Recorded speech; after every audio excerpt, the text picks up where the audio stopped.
Good morning. It's 9:30 on a cloudy Saturday morning. Singapore's Harbourfront ferry terminal, where most ferries depart for Batam Island, is at its busiest time of the week. For many Singaporeans, spending the weekend in Batam has become a habit. They leave on Saturday morning, enjoy affordable seafood, hotels, massages, golf, and return on Sunday afternoon or evening. But for me, as someone who has been working in Indonesia long-term, Batam is just a transit hub where I can use it as a ferry gateway to other places in Indonesia. I usually try to avoid the Saturday crowds when heading there. Today, however, I have to make an exception as I need to catch the once-a-week ferry, which departs very early tomorrow morning to another major Indonesian city on Sumatra Island called Medan. That's why today I have to endure the long queues and a fully packed ferry. You know, on weekdays the occupancy is usually only around 20 to 30%. I can just drop my backpack on the seat next to me, stretch out my legs, and take a nap without any worries.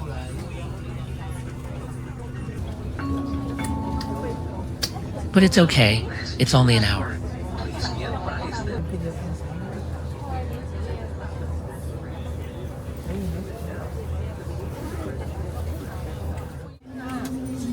Also, hotel prices on weekends are usually much higher than on weekdays. And today, it seems even worse, as many hotels around Harbour Bay are fully booked. The two hotels I usually stay at are not available either. I have to try something new today. I'm going to try a new hotel around Harbour Bay named YELLO that just opened recently. It seems that Harbour Bay feels a little different today, with a bit of festive vibe in the air. I see lots of kids dressed in colorful festival costumes. In front of Harbour Bay Mall, lots of students are getting ready for what looks like some kind of a school marching band contest. The big parking lot has been cleared out and filled with rows of food stalls. I guess this must be some kind of food and cultural festival. Even the kids from kindergarten are joining in. Someone told me that there will be bigger performances tonight. The morning marching band section right now is just a warm-up.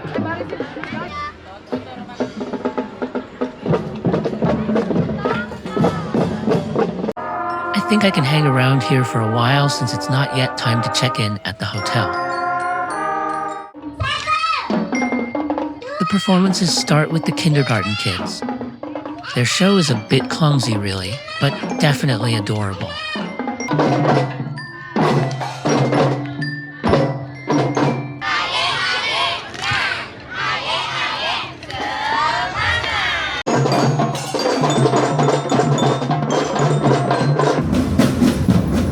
Next up are students from different local primary schools and high schools. All their performances are amazing, with cool choreography and so much energy.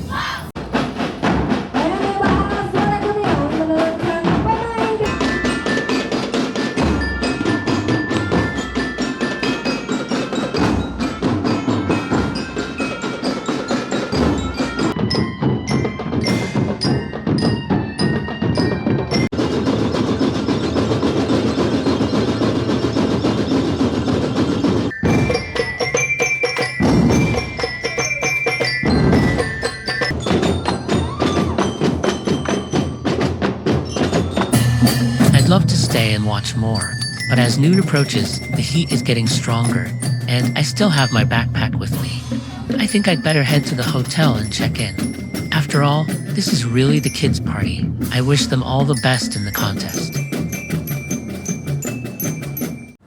The YELLO Hotel sits at the southern end of the Harbour Bay complex.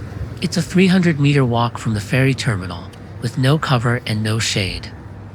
Fortunately, it's neither raining nor scorching hot today. This YELLO Hotel, like yellow without the W, is of course decorated in yellow. It's probably been here for some time already. I guess I just never noticed it until now. The lobby keeps the yellow theme with a young and trendy vibe.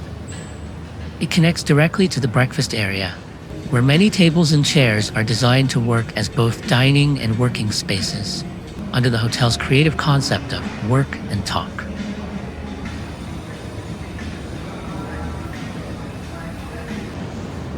The hotel lounge feels designed exclusively for young guests. There are bicycles for rent, a PS5 gaming corner, and some old-school games like air hockey.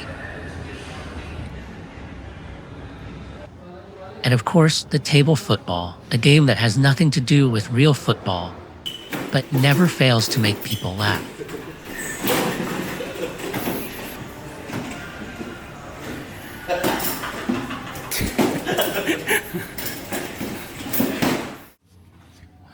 My room is on the 10th floor.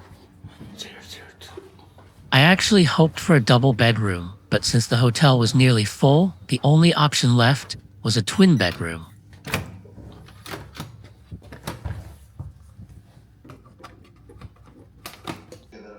Like many new budget hotels, YELLO also uses a lot of panels instead of desks, wardrobes, or bedside tables to save space and cut costs. But the in-room facilities don't feel budget at all. There's a smart TV with full streaming services, central AC, a fridge, a safe, and an electric kettle are all provided, and everything looks brand new. The bathroom is also well equipped with a hairdryer, both a handheld and a rain shower, plus an extra faucet. One thing though, the windows are double glass and cannot be opened. This makes the outside view feel a bit unclear and the room a little dark. Even in the daytime, I found myself needing to turn on some lights for brightness. From my window, I have an open view of an area called Tanjung UMA Bay, the very first spot I always see whenever my ferry arrives at Harbour Bay. It's also a place I've always seemed to overlook. But today, from this angle, it actually looks so vivid and so interesting. I remember a receptionist told me that there's a sky lounge on the top floor. Sky lounge? It must be a perfect viewpoint.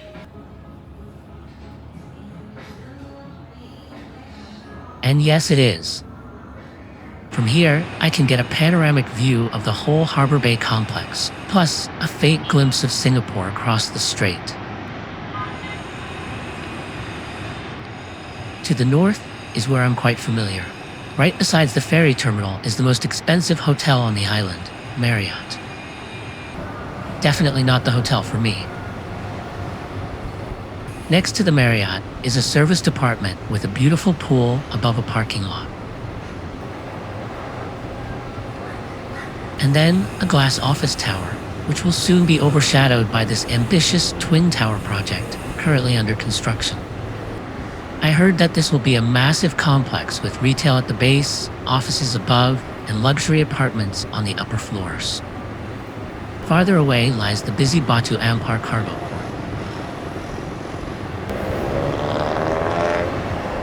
A bit pity that there is no balcony at the Tanjung UMA side. I still can't get a clear view of this area that remains a bit of a mystery to me. Luckily, the hotel staff kindly made an exception and let me climb up to a staff-only rooftop above the lounge. Wow. Finally, I satisfied my curiosity and got a clear look at Tanjung UMA. Bathed in the afternoon sunlight, Tanjung UMA feels peaceful and still. The melodic call to prayer echoes from the mosque, giving this old village a touch of mystique. I googled online and found that Tanjung UMA is considered a very old village, said to have existed even long before the city of Batam was established. Many residents of Tanjung UMA just live in these kind of stilt houses by the sea. They look interesting, almost like they're floating on water. Some stilts are concrete, some are wood, raised high to withstand the tides.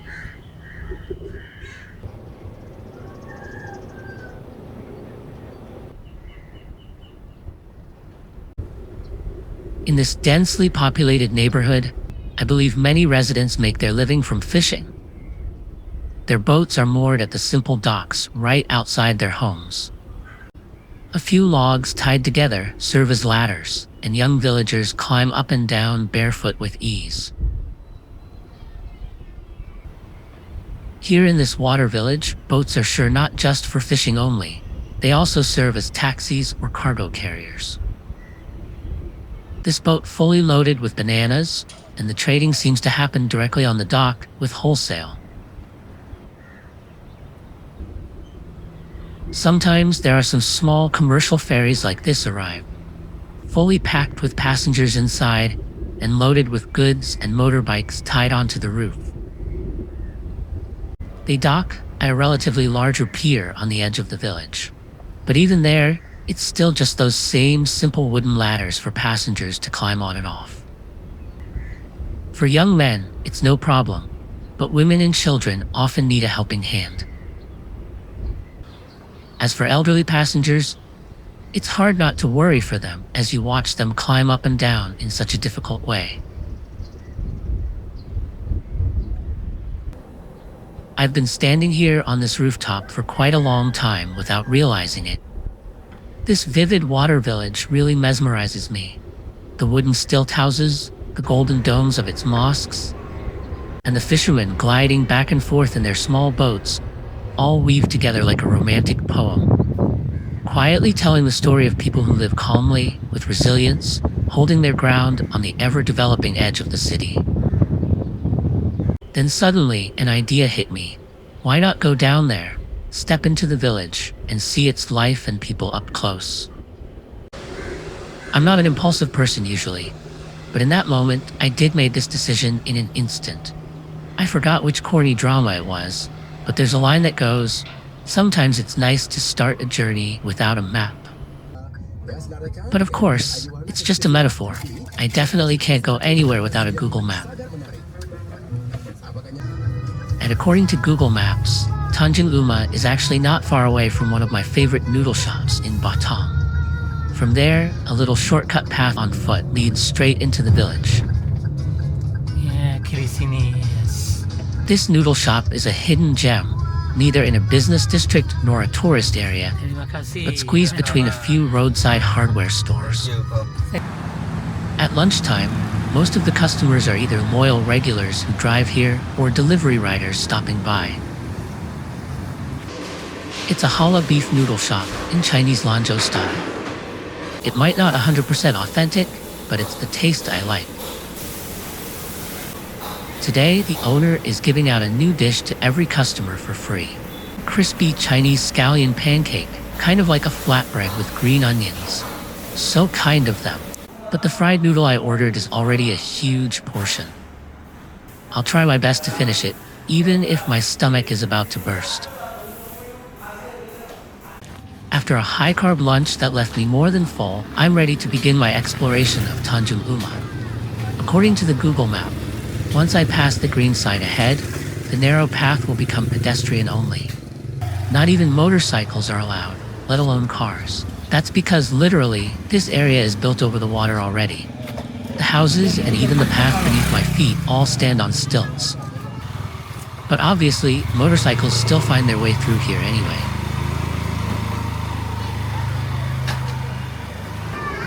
The path is so narrow that barely wide enough for two bikes to squeeze past each other. I have to keep stepping aside to avoid the ones coming and going.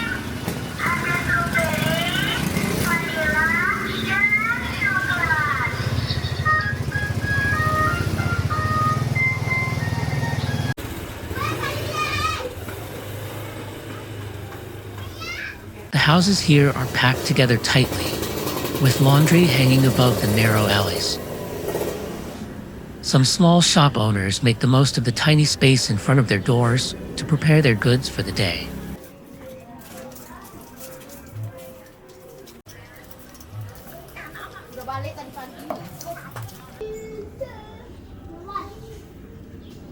Kids are running around, filling the alley with life and energy.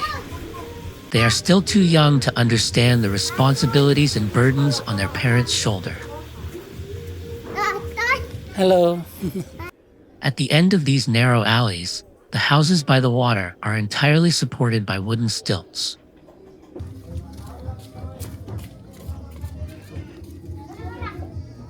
Fishermen who stay home keep their gear right in their boats.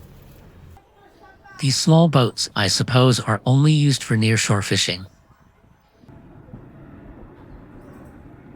The banana boat I saw earlier from the hotel rooftop has sold most of its stock. A few pickup trucks and minivans are fully loaded and about to drive away. The captain, however, doesn't seem very happy. Maybe he's not satisfied with today's earnings. He frowns as he calculates something on a piece of paper, as if his mind is somewhere else.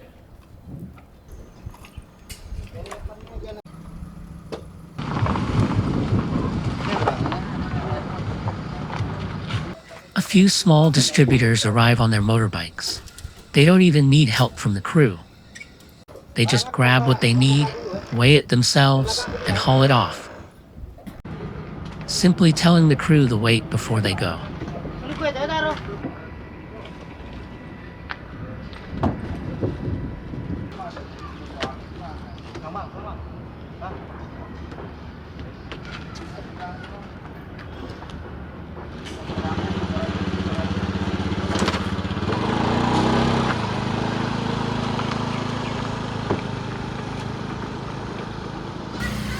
As I keep walking deeper into the village and away from the shore, I start seeing more shops, food stalls, even a few barbershops around. A bit further ahead, the ground slowly rises, and the houses here sit on solid land instead of stilts. They look sturdier, more comfortable. At this point, it just feels like any other Indonesian village.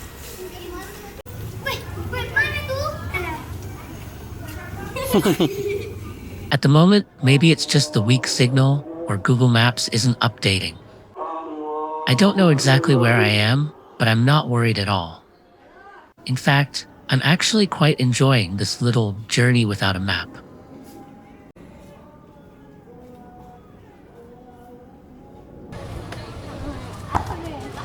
I arrive at an open space in the middle of the village, a bumpy football yard beside what looks like a junior school.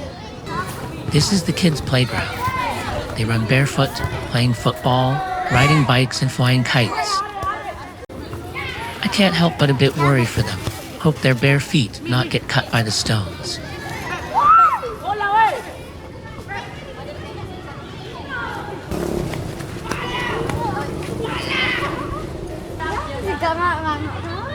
Just about time for me to take a break.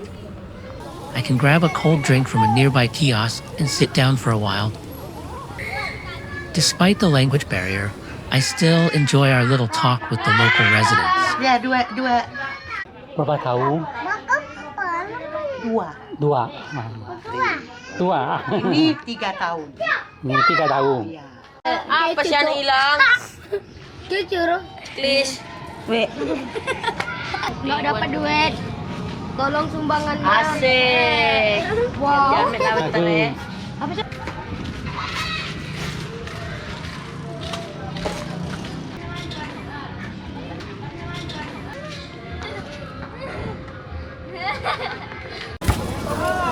A little later, a group of older kids shows up. Maybe from the school's football team, as they're wearing real soccer shoes. After some times of warm-up, a friendly match begins. Not enough players? No problem. They just pick a few kids nearby to join. No team uniforms? No problem either. They've come up with a clever solution. One side simply pulls their shirts over their heads to tell the teams apart. It's hilarious, but it works perfectly.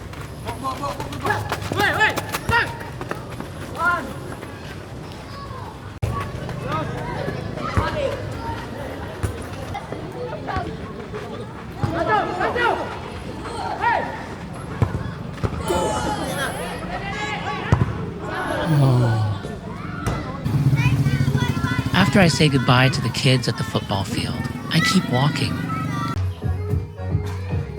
And then somehow wander into a small courtyard filled with music.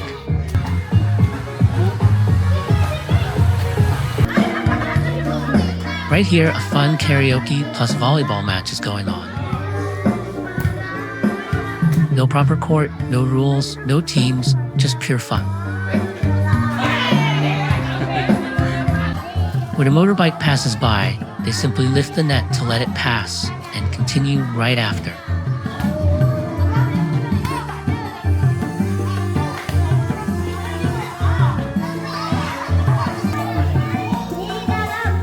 This is my first time seeing a volleyball game paired with karaoke. So much fun.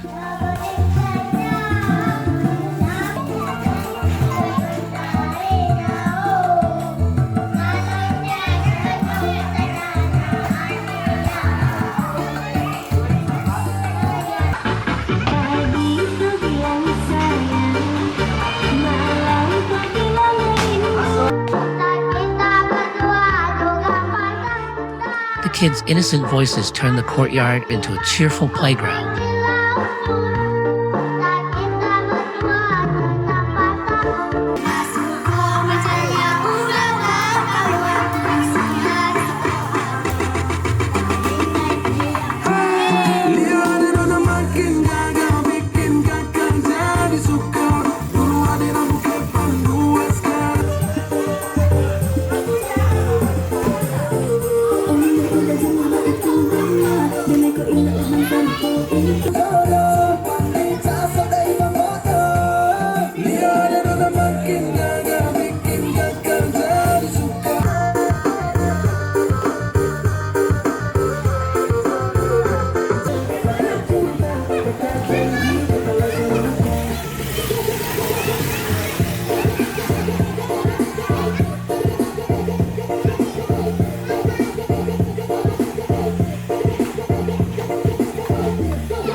I walk to the shore again at low tide.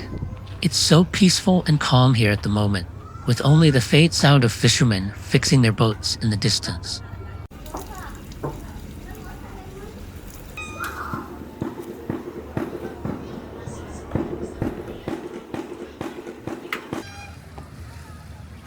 In the distance, under the setting sun, I can see the silhouettes of hotels and apartments around Harbor Bay.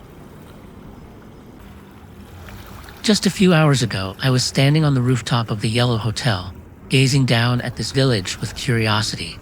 Now here I am, after wandering here for a few hours, I realize that my curiosity is still far from satisfied. What lingers with me most is the simplicity and optimism of the people here. I've been working in Indonesia for more than 10 years, and just like many of my Indonesian friends, their cheerful and positive spirit seems to be written in their DNA. It's getting late. Time to head back. These kids' smiles are the perfect goodbye from Tanjung UMA.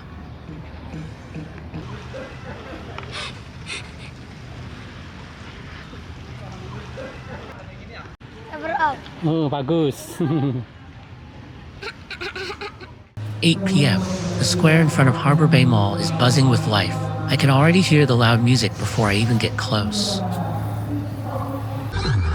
It turns out the big show they've been talking about is a university cultural festival.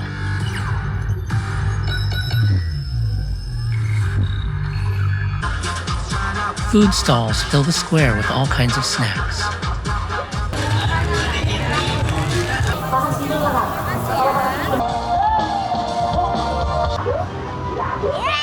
There's also a spot for kids to play, and an owl for photo taking. A real live owl.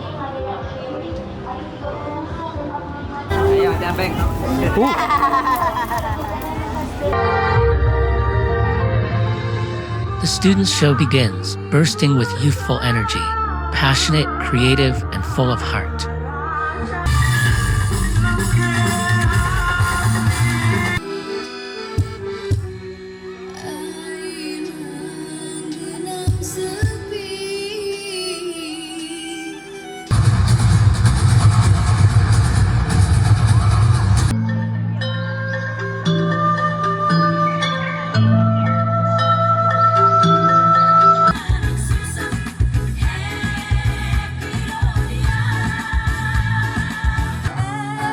Some performances might look a little unpolished, but that's the beauty of youth, isn't it?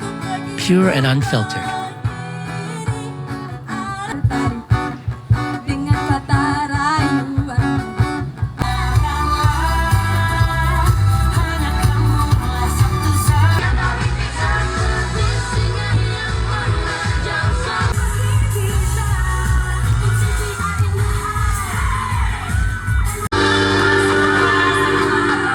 And later, two singers who look like professionals take the stage. As a familiar melody fills the air, the young crowd surges forward, singing and dancing along.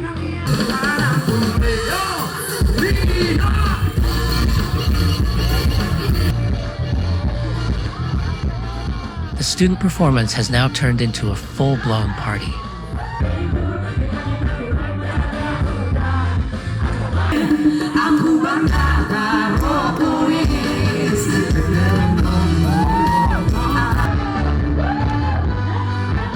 Ah, what a beautiful age to be young. As I watch their radiant faces, I really want to tell them, cherish the moment, live your dream, because youth doesn't come twice.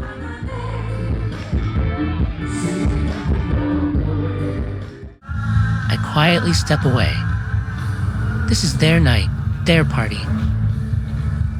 For my generation, I think youth is meant for reminiscing only.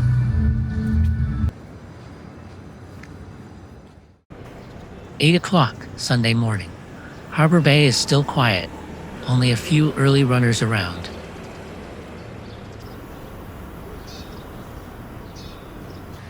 I checked out from the YELLO hotel, getting ready to leave for Medan.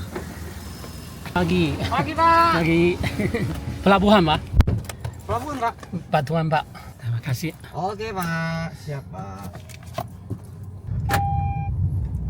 Oops.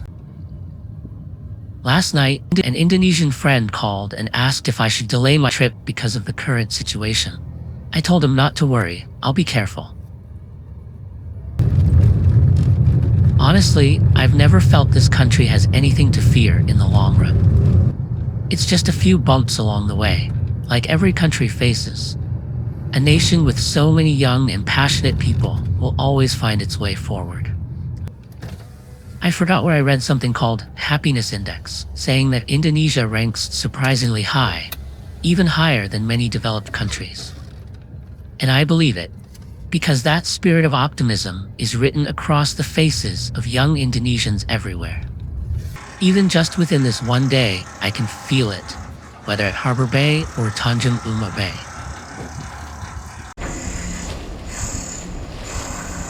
Thank you for watching, and see you on our next trip.